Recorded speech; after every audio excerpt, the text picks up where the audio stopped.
வேண்டாம். வஞ்சிக்காதே வஞ்சிக்காதே, சிறுபான்மையினரை வஞ்சிக்காதே, பிளவுபடுத்தாதே பிளவுபடுத்தாதே, மதத்தின் பெயராலே மக்களை பிளவுபடுத்தாதே, விதைக்காதே விதைக்காதே, மத வேற்றுமையை விதைக்காதே, தூண்டாதே தூண்டாதே, பிரிவினையை தூண்டாதே, மீறாதே மீறாதே, அரசியல் சாசன சட்டத்தை ஒன்றிய அரசின் வக்ஃப் சட்ட திருத்த மசோதா வேண்டாம். வஞ்சிக்காதே வஞ்சிக்காதே, சிறுபான்மையினரை வஞ்சிக்காதே, பிளவுபடுத்தாதே பிளவுபடுத்தாதே,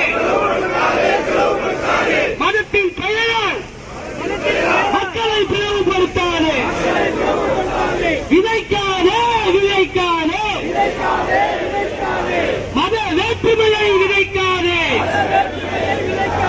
தூண்டாதே தூண்டாதே, பிரிவினையை தூண்டாதே, மீறாதே மீறாதே,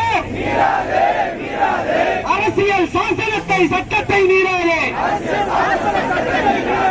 காப்போம் காப்போம், சிறுபான்மை மக்களை காப்போம். கண்டிக்கின்றோம் கண்டிக்கின்றோம், பாஜக அரசை கண்டிக்கின்றோம். தூண்டாதே தூண்டாதே, பிரிவினையை தூண்டாதே, மீறாதே மீறாதே, அரசியல் சாசனத்தை மீறாதே, காப்போம் காப்போம், சிறுபான்மை மக்களை.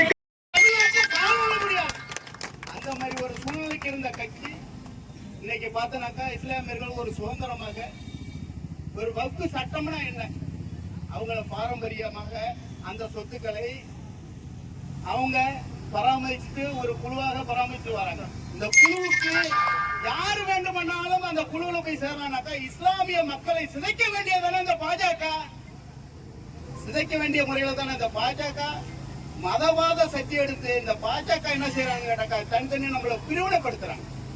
இந்த பிரிவினைகள் இப்படியே போயிட்டு இருக்கிறாங்க. நம்ம காலகட்டங்கள்ல மத நல்லிணக்கம், சமத்துவம், சகோதரத்துவம் இருக்கே இருக்காது. இதுக்கு நம்ம ஒற்றுமையாக இருந்து நம்ம இஸ்லாமிய சகோதரர்களுக்கு கை தூக்கி அவங்களுக்கு ஒரு பிரச்சனைனா தமிழக வெற்றிக்கழக தோழர்கள்